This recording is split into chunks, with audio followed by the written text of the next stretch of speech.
वो फिल्म के central character को निभाना अधिक पसंद करती थी, फिर चाहे उनके सामने मुख्य भूमिका में कोई नया एक्टर ही क्यों ना हो। उन्होंने कभी भी अपने साथी कलाकार को उतना महत्व नहीं दिया जितना कि अपने किरदार को।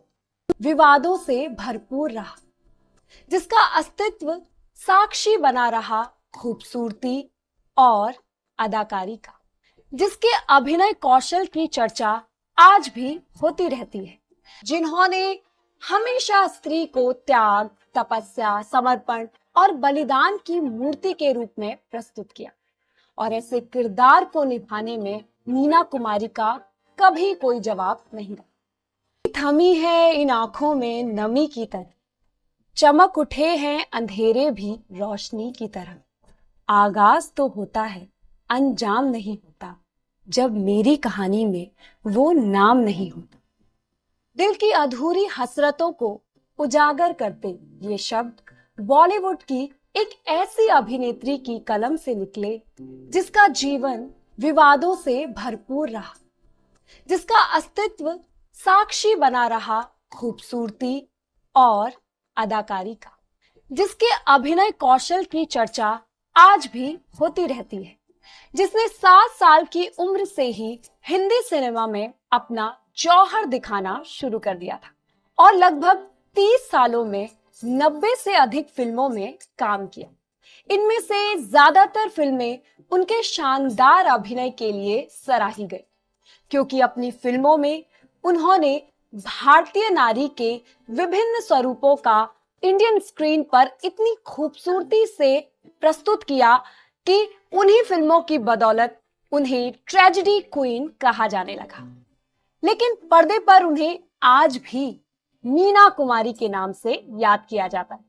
50s और 60s के डिकेड की स्टार एक्ट्रेस मीना कुमारी, जो आरंभ से लेकर अपने करियर के अंत तक ऐसे फिल्म मेकर्स की पहली पसंद बनी रही जिन्होंने हमेशा स्त्री को त्याग, तपस्या, समर्पण और बलिदान की मूर्ति के रूप में प्रस्तुत किया।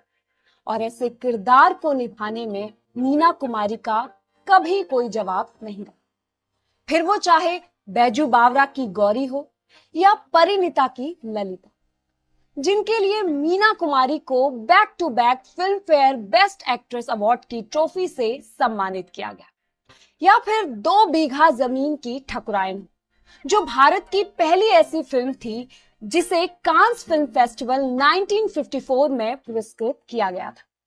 इसके अलावा आजाद, एक ही रास्ता, दिल अपना और प्रीत पराई, साहिब, बीवी और गुलाम, दिल एक मंदिर, काजल, फूल और पत्थर, पाकीज़ा जैसी कुछ और ऐसी फिल्में रहीं जिन्होंने मीना कुमारी के अस्तित्व को अमर बना दिया। एक पल के लिए कल्पना कीजिए कि अगर गुरुदत्त की फिल्म प्यासा एक विमेन ओरिएंटेड फिल्म होती तो उस समय कौन सी अभिनेत्री ऐसे चरित्र के साथ न्याय कर पाती, जो थका हारा, निराशा में डूबा, जिसे क्या अपना और क्या पराया, सभी से दुख दर्द के सिवा और कुछ ना मिला। मीना कुमारी के अलावा और किसी के बारे में आप सोच भी नहीं सकते, क्योंकि ट्रेजेडी क्वीन का टाइटल ऐसे ही तो नहीं मिल जाता किसी को। चाहे पर्दे पर निभाई जाने वाली भूमिकाएं हो या निजी जीवन की कड़वी सच्चाई, उनकी नज़में हो या शायरी, जिन्हें वो अकेलेपन में अपनी डायरियों में उकेरा करती थी, उन्होंने जितना दर्द सिल्वर स्क्रीन पर उड़ेला, उससे कहीं अधिक अवसाद उन्होंने घूट घूट करके पिया था। साइलेंट फिल्मों से लेकर आज तक की तमाम नायिकाएं जब भी किसी डिप्रेशन के दौर से निकली तो उसके बारे में बिना हिचकिचाए सार्वजनिक तौर पर खुलकर बातें करती रही। लेकिन मीना कुमारी अकेली एक ऐसी अदाकारा हुई जो अपने ही दर्द और गम पर मर मिटी, जिनकी टूटी तमन्नाओं को बयां किया उनकी कलम ने और उन्हें साझा किया उनकी डायरी के सफेद पन्नों ने। जब जुल्फ की कालिख में घुल जाए कोई राही, बदनाम सही लेकिन गुमनाम नहीं होता, हंस हंस के जवां दिल के हम क्यों ना चुने टुकड़े, हर शख्स के किस्मत में इनाम नहीं होता।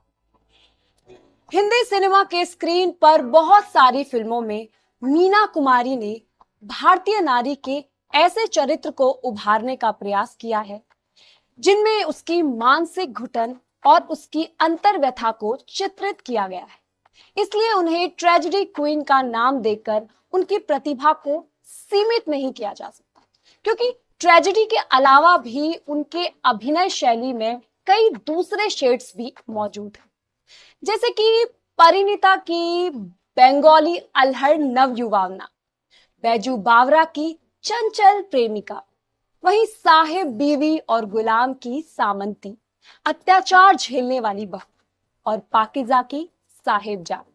इन सभी किरदारों ने दर्शकों के दिलों पर अपनी अमिट छाप छोड़ी है।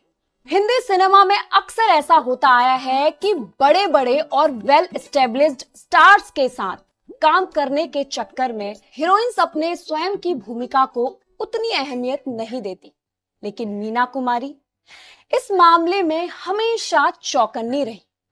अभिनय के अपने गौरवशाली सफर में उन्होंने कभी भी अपने साथी कलाकार को उतना महत्व नहीं दिया जितना कि अपने किरदार को।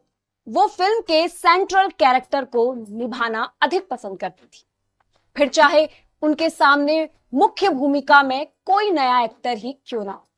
जैसे कि 1966 की फिल्म फूल और पत्थर के धर्मेंद्र, जो उस समय तक इतने नए तो नहीं थे मगर कामयाब भी नहीं थे। उससे पहले धर्मेंद्र ने फिल्म काजल में मीना कुमारी के भाई का रोल किया था, और तभी से मीना कुमारी ने शायद धर्मेंद्र में छुपे उस स्टार कलाकार को परख लिया था और फूल और पत्थर के निर्माता निर्देशक ओपी राल्हान को उनका नाम सुझाया था। उससे पहले और उसके बाद भी दोनों ने एक साथ अलग अलग भूमिकाओं में लगभग 7 फिल्में की थी। अपने करियर के पीक पर पहुंचने वाली 50s के दौर की 2 महान अभिनेत्रियां मीना कुमारी और मधुबाला के विषय में कहा जाता था कि मीना कुमारी सिल्वर स्क्रीन पर जब रोती थी तो उनके साथ ऑडियंस भी रोती, और मधुबाला जब हंसती थी तो ऑडियंस भी हंस पड़ती। लेकिन मीना कुमारी में कुछ एक खूबियां ऐसी भी थी जो किसी और नायिका में कभी दिखाई नहीं दी, ना उनसे पहले और ना ही उनके बाद। जैसे कि उनकी बोलती हुई निगाहें, माँ, बहन, बेटी या प्रेमिका जैसे किसी भी किरदार में आसानी से ढल जाने वाली उनकी मेस्मराइजिंग पर्सनैलिटी। 1 अगस्त 1932 को मीना कुमारी का जन्म बॉम्बे में हुआ था। उनका पैदाइशी नाम था महजबीन। दुखों से जैसे उनका बचपन से ही नाता जुड़ गया था, और शायद यही वजह रही कि परेशानियों से जूझने के पाठ उन्होंने कच्ची उम्र से ही पढ़ लिए थे। उनके पिता का नाम था अली बख्श, जो कि पारसी थिएटर के एक निहायत ही अनुभवी कलाकार और म्यूजिशियन थे। लेकिन सफलता की सीढ़ियां चढ़ पाना शायद उनके भाग्य में ही नहीं था, और इसीलिए तंगहाली ने कभी भी उनके परिवार का पीछा नहीं छोड़ा। इसी के चलते महजबीन की पढ़ाई भी नहीं हो सकी। मीना कुमारी की नानी हेम सुंदरी कलकत्ता के टैगोर फैमिली से जुड़ी हुई थी। वो दरअसल गुरु रविंद्रनाथ टैगोर की भतीजी थी। हेम सुंदरी की अर्ली एज में ही शादी हो गई थी, जिससे कुछ साल बाद ही उनके हस्बैंड की डेथ हो गई। तो वो मेरठ चली गई और वहां नर्स की नौकरी करने लगी। मेरठ में उनकी मुलाकात एक उर्दू जर्नलिस्ट प्यारे लाल शाकिर से हुई, जिसने इस्लाम छोड़कर क्रिश्चियनिटी कबूल कर ली। हेम सुंदरी और प्यारे लाल ने लव मैरिज कर ली। प्यारे लाल से हेम सुंदरी को 2 बेटियां, उन्हीं में से एक थी प्रभावती, जो कि मीना कुमारी की मां थी। शादी से पहले प्रभावती कामिनी नाम से स्टेज डांस किया करती थी, जहां अली बख्श से उनका अफेयर हो गया और दोनों ने शादी कर ली, जिसके बाद प्रभावती ने अपना धर्म परिवर्तन कर लिया और इकबाल बेगम बन गए। इस तरह अदाकारी के गुण मीना कुमारी को विरासत में मिले और अपने इसी हुनर को उन्होंने अपने परिवार की आमदनी का सोर्स भी बनाया। लगभग 7 साल की उम्र से ही उन्होंने चाइल्ड एक्टर के तौर पर फिल्मों में काम करना शुरू कर दिया, जिसके चलते बढ़ती उम्र के साथ साथ उनकी परफॉर्मेंस में और भी निखार आता गया। डायरेक्टर विजय भट्ट ने उन्हें फर्स्ट टाइम अपनी 1939 की फिल्म लेदरफेस में चाइल्ड एक्टर के तौर पर कास्ट किया था और उनके पहले दिन की कमाई थी 25 रुपए। अगले कुछ एक सालों में मीना कुमारी ने विजय भट्ट की ही 3 और फिल्मों में पार्टिसिपेट की। अधूरी कहानी, पूजा और एक ही भूल की मेकिंग के दौरान विजय भट्ट ने ही मेहजबीन को एक फिल्मी नाम दे दिया था, बेबी मीना। अगले 3-4 सालों में डिफरेंट डायरेक्टर्स के साथ वो इसी नाम से करीब आधा दर्जन दूसरी फिल्मों में भी नजर आई। इन बिटवीन बेबी मीना ने स्कूल जाकर पढ़ाई करने की भी कोशिश की, लेकिन बहुत ज्यादा बिजी होने के कारण उसके लिए समय ना निकाल पाई।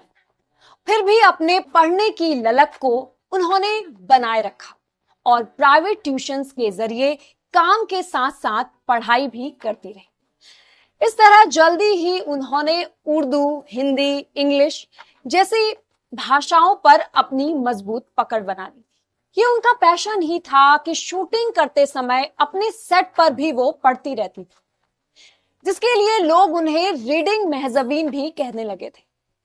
मीना कुमारी उस वक्त मुश्किल से 13 साल की रही होंगी जब उन्होंने हीरोइन के रूप में अपनी पहली फिल्म साइन की, और वो फिल्म थी बच्चों का खेल, जिसमें उनके अभिनय की तो सराहना हुई, लेकिन उसके दम पर उन्हें किसी बड़े फिल्म मेकर्स ने अप्रोच नहीं किया और वो सी ग्रेड की फिल्में करने पर मजबूर हो गई, क्योंकि घर चलाने का पूरा दारोमदार उन्हीं के कंधों पर टिका हुआ था। मीना कुमारी की लगन और मेहनत से उनके परिवार को तो आर्थिक तंगी से हमेशा के लिए मुक्ति मिल गई, लेकिन दर्द से उनका नाता जीवन भर का जुड़ा रहा, जो कभी सिल्वर स्क्रीन पर तो कभी कागज के पन्नों पर बिखरता रहा। चांद तन्हा है, आसमां तन्हा, दिल मिला है कहां कहां तन्हा, बुझ गई आस, छुप गया तारा, थरथराता रहा धुआं तन्हा। 1946 से लेकर 1952 तक मीना कुमारी ने श्री गणेश महिमा, हनुमान पाताल विजय, अलादीन और जादुई चिराग जैसे कुछ माइथोलॉजिकल और स्टंट फिल्में भी की, जिससे उन्हें काफी लोकप्रियता भी मिली। और इन्हीं फिल्मों की कामयाबी से उन्होंने बांद्रा में एक नया घर और एक सेकेंड हैंड कार भी ले ली। उनकी फाइनेंशियल पोजीशन भी स्मूथ हो गई थी। फिर भी वो अपने इस तरह के किरदार और अदाकारी से संतुष्ट नहीं थी। वो ऐसी फिल्में करना चाहती थी जिसमें अदाकारी उनकी पहचान बने, जो स्टंट और माइथोलॉजिकल जैसी बी ग्रेड की फिल्मों की इमेज से उन्हें बाहर निकाल सके। फाइनली उनकी तमन्ना पूरी हुई 1952 में, जब उनके पसंदीदा डायरेक्टर विजय भट्ट ने उन्हें बैजू बावरा में कास्ट किया। बैजू बावरा मीना कुमारी के लिए माइलस्टोन बन गई, जिसकी गिनती आज भी 50s की क्लासिक फिल्मों में की जाती है। इसके अलावा बैजू बावरा ब्लॉकबस्टर होने के साथ साथ मीना कुमारी के लिए फिल्म फेयर बेस्ट एक्ट्रेस का पहला अवार्ड भी लेकर आई। उसी के अगले साल 1953 में डायरेक्टर विमल रॉय की कल्ट कही जाने वाली फिल्म परिणीता भी रिलीज हुई थी, जिसकी कभी ना भुलाई जाने वाली अदाकारी ने मीना कुमारी को उनके करियर के उस मुकाम तक पहुंचा दिया जहां से ऑडियंस को उनके चेहरे में आइडल इंडियन वुमेन का प्रतिबिंब दिखाई देने लगा।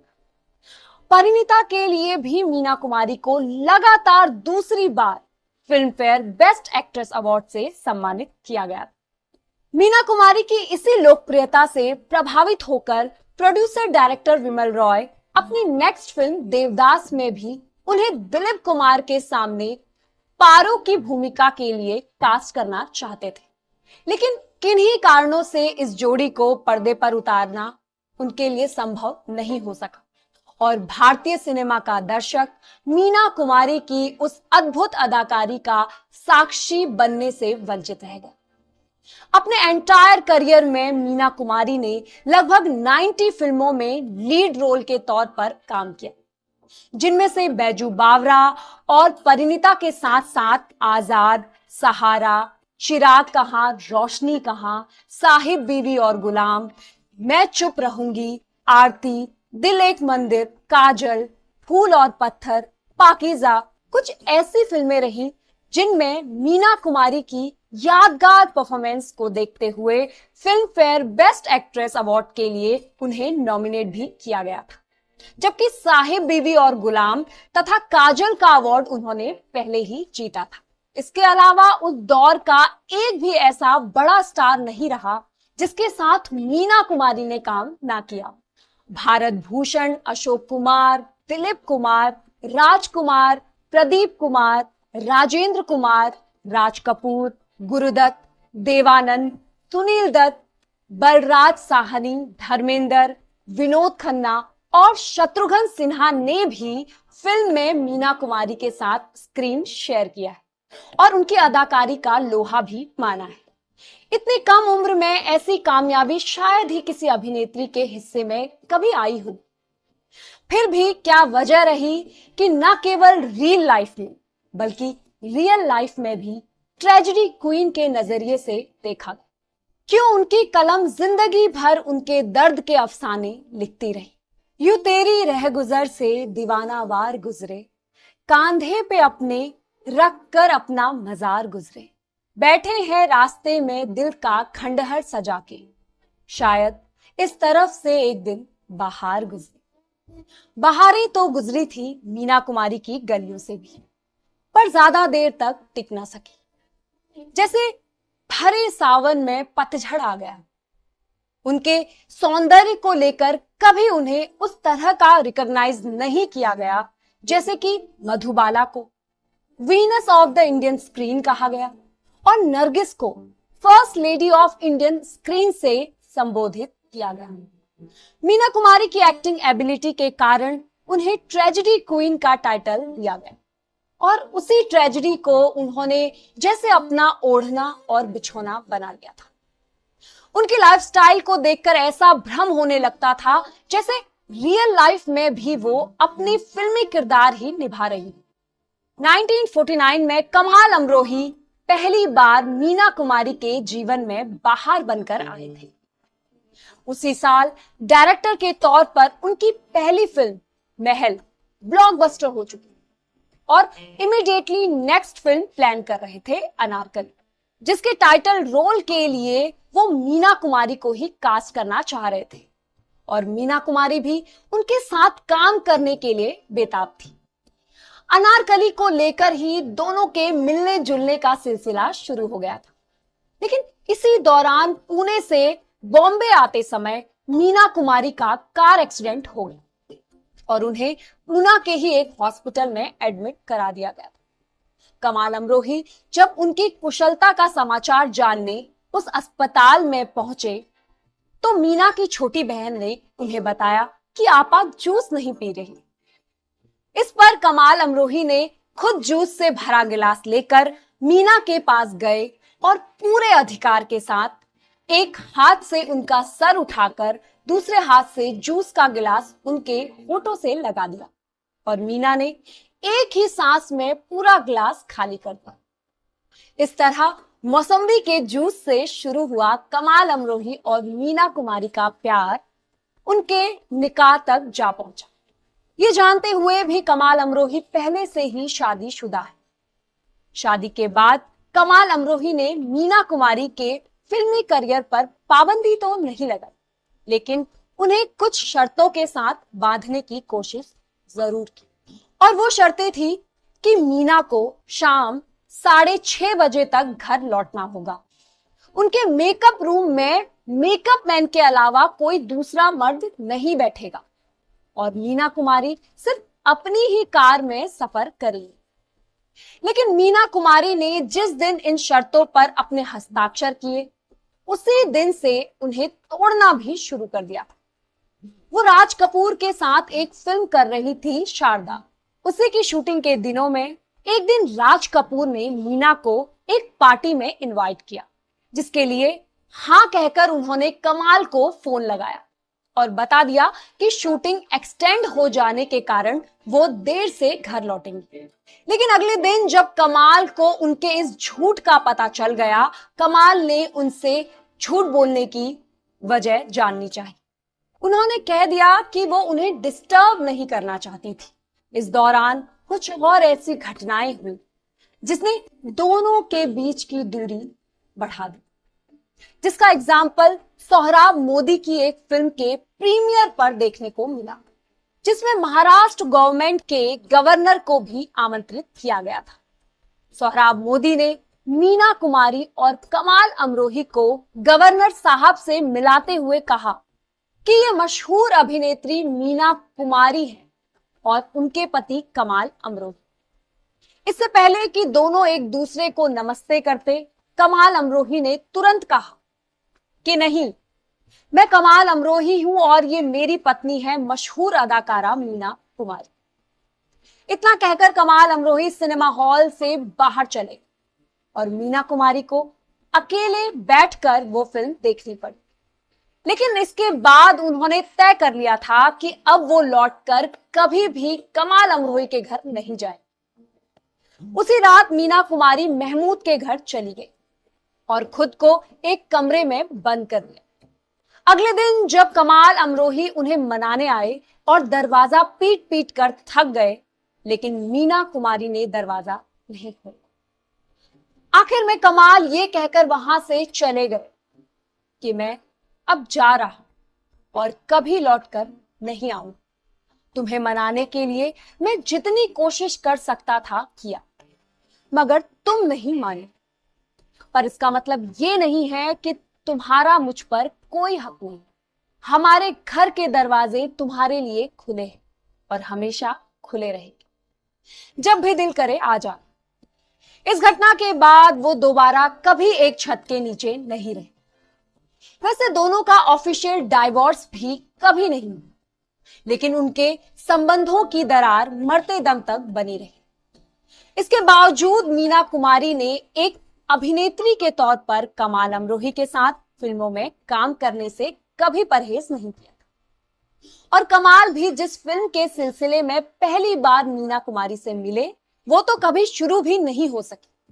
इसलिए उनके डायरेक्शन में अभिनय करने की मीना की चाहत भी अधूरी रह गई थी। लेकिन इस अधूरी चाहत को पूरा कर दिया पाकीज़ा ने। ऐसा कहा जाता है कि जिस तरह शाहजहां ने ताजमहल का निर्माण किया, अपनी बेगम मुमताज को हमेशा के लिए अमर कर दिया, उसी तरह कमाल अमरोही ने पाकीज़ा बनाकर मीना कुमारी के लिए ताजमहल खड़ा कर दिया। अपने ही दर्द में डूबी मीना को शराब और तंबाकू की कभी ना छूटने वाली लत लग गई और उसी के चलते वो बीमारियों का शिकार हो गई। उनकी आखिरी फिल्म थी गोमती के किनारे, जो डायरेक्टर के तौर पर सावन कुमार की पहली फिल्म थी। वो मीना कुमारी के अत्यंत करीबियों में से एक थे। अपने एक इंटरव्यू में उन्होंने ही बताया था कि शूटिंग करते हुए उनकी तबीयत बुरी तरह बिगड़ गई थी। फिर भी वो यही कोशिश करती रही कि किसी तरह फिल्म की शूटिंग कंप्लीट हो जाए। वो इतनी कमजोर हो गई थी कि शॉट के वक्त उनके गिरने का डर बना रहता था। इसलिए मैं उन्हें पीछे से थाम कर रहता था और कट होते ही उन्हें बिठा देता था। आखिरी दिनों में मीना कुमारी को सेंट एलिजाबेथ नर्सिंग होम में एडमिट कराया गया था, जहां उनकी बड़ी बहन खुर्शीद अक्सर उनके पास रहती थी। अपना अंत समय नजदीक जानकर मीना बार बार खुर्शीद से रोते हुए कहने लगती थी, आपा, मैं अभी मरना नहीं चाहती। और शायद यही उनके आखिरी शब्द भी थे। उसके बाद वो कोमा में चली गई थी और कब उनकी रूह फना हो गई किसी ने भी नहीं जाना। चांदनी मर गई, रोशनी मर गई, सारी शम्में बुझा कर चले आए लोग। चादरे गुल से छिलता था जिसका बदन, उसको मिट्टी ओढ़ाकर चले आए लोग। मीना कुमारी का तखल्लुस था नाज, और इसी नाम से वो शायरी लिखा करती थी। नज्मों से उनका लगाव इतना गहरा था कि फुर्सत के समय वो मीर और फैज को घंटों पढ़ा करती थी। उनकी यही दीवानगी उन्हें गुलजार के भी करीब ले आई। इसलिए अपने अंतिम पलों में मीना कुमारी ने अपनी लिखी हुई डायरियां गुलजार के हवाले कर दी थी, जिनमें से कई नज्मों और गजलों को गुलजार ने तन्हा चांद के नाम से संकलित किया।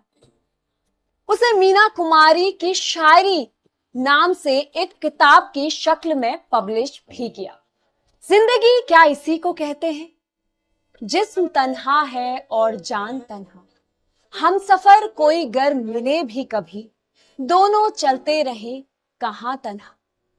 जलती बुझती सी रोशनी के पार, सिमटा सिमटा सा एक मकान तन्हा, राह देखा करेगा सदियों तक, छोड़ जाएंगे ये जहां तन्हा। फिर मिलेंगे किसी और सेलिब्रिटी की कहानी के साथ। नमस्कार।